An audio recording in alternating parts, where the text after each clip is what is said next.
É impressionante a capacidade que autoridades brasileiras de todos os poderes, em tempos diferentes, conseguem perseguir a região norte e centro-oeste do Brasil.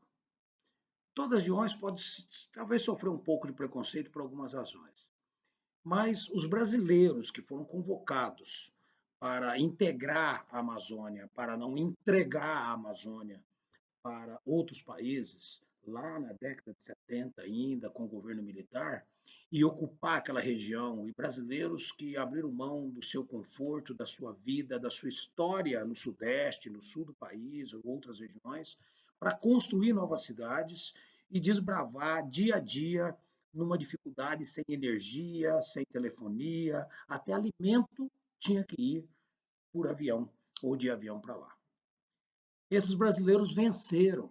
Esses brasileiros construíram cidades que hoje são premiadas, não só no que tange à economia, mas são premiadas na educação, algumas premiadas por suas atitudes na saúde, na área social, na infraestrutura que foi investido durante todos esses anos.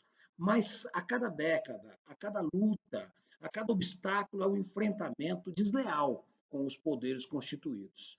Já enfrentamos governos de esquerda, é, toda a ideologia ativista contra essa região. A Amazônia brasileira ela é constituída por estados e esses por alguns estados que alguns não têm nem a característica da Amazônia, é, de floresta, né? É o caso de Mato Grosso, que lá tem o Cerrado e outros biomas, mas que inseriu no programa da Amazônia Legal para ter acesso a financiamentos e incentivos como a Sudan, do Banco da Amazônia, que não existiam incentivos naquele período para essas regiões. Por isso é a Amazônia Legal. Mas mesmo assim, ali tem a região, a partir da porta da Amazônia de Floresta, que é a Sinop, a região que é característica de floresta, que é madeireira, já formou polo madeireiro, e isso feito de forma legal. Somos o país com o melhor plano de manejo do mundo. Nós somos o país que é o segundo maior do mundo com árvores em pé.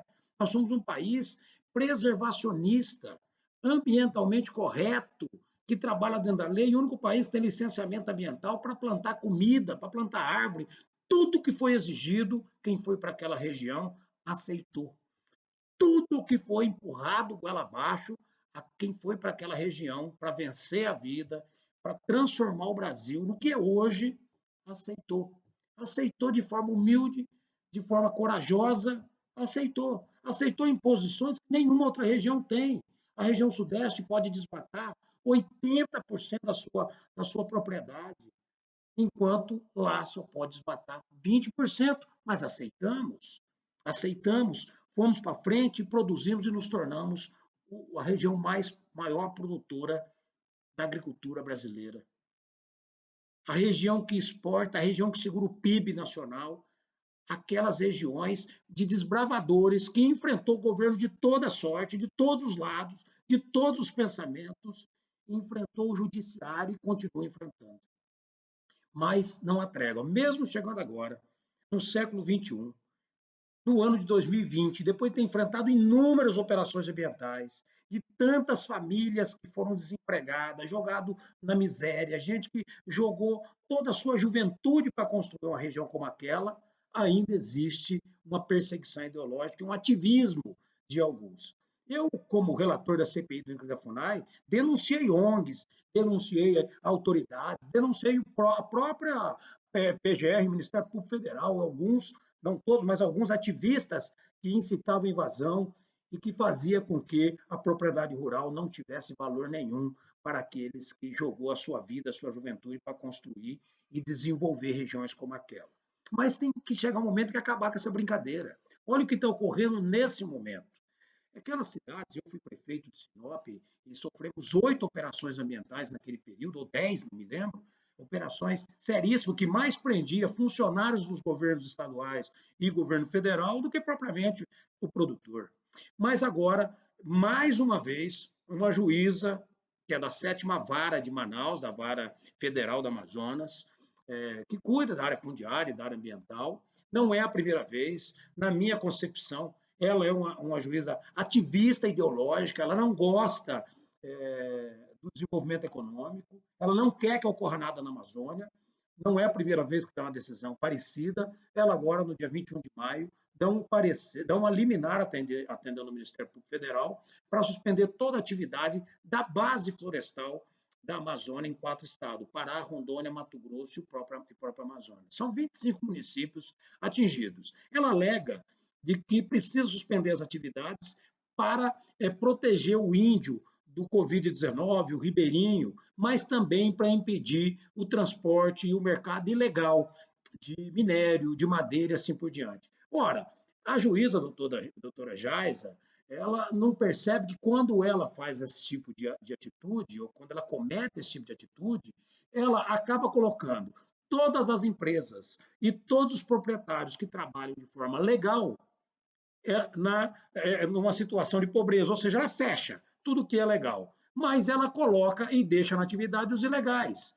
Porque quem é legal não obedece à justiça. Quem é ilegal não precisa de liminar ou precisa de absolvição, vai continuar trabalhando de forma ilegal. Então, quando ela proíbe toda esse trânsito de mercadoria legal, com nota fiscal, todo mundo pagando imposto, ela está penalizando aqueles que trabalham certo. Não é certo é, colocar situações ou criar situações para combater a ilegalidade, penalizando os legais. É esse que é o grande erro que a juíza comete. A juíza, quando dá essa liminar, ela paralisa o setor florestal, o setor mineral, paralisa o setor da agricultura, se não tem a biomassa da madeira para gerar as indústrias de etanol, por exemplo, de milho, atinge o comércio no momento de pandemia, de desemprego, de desespero da sociedade. E esse é o problema. O governo ele é réu nessa situação, o IBAMA e o Ministério do Meio Ambiente, que está recorrendo no TRF1, Tribunal Regional Federal 1, para a primeira região, para derrubar a liminar. Os representantes de compra de ouro, que é a Bramap, né, a Bramp, ela está entrando também com mandato de segurança para derrubar a liminar e automaticamente o CIPEM e os representantes do setor florestal, que precisam derrubar. Todos esses aí trabalham na legalidade e eles estão sendo penalizados. A partir que a AGU entrar com essa ação, que é uma ação que vai direto para o presidente do TRF, é importante, imprescindível, que os governadores também entram, os prefeitos também entram, apoiando essa ação da JUC, que deve ter mais de 1.000 páginas já, que deve ser protocolado. E essa, que é o mandato de segurança da Bramp, que entra o CIPEM, que entra também os sindicatos, associações de madeireiros, entidades, todo mundo, de todos os setores, para ajudar a construir, mas depois que tiver essas entradas, e aí sim derrubar essa liminar. Mas a partir daí, fazer um debate permanente sobre esse absurdo, que às vezes esse ativismo ideológico atinge o judiciário brasileiro. É uma pena, é lamentável, mas é um momento de enfrentamento para esse tipo de tema também.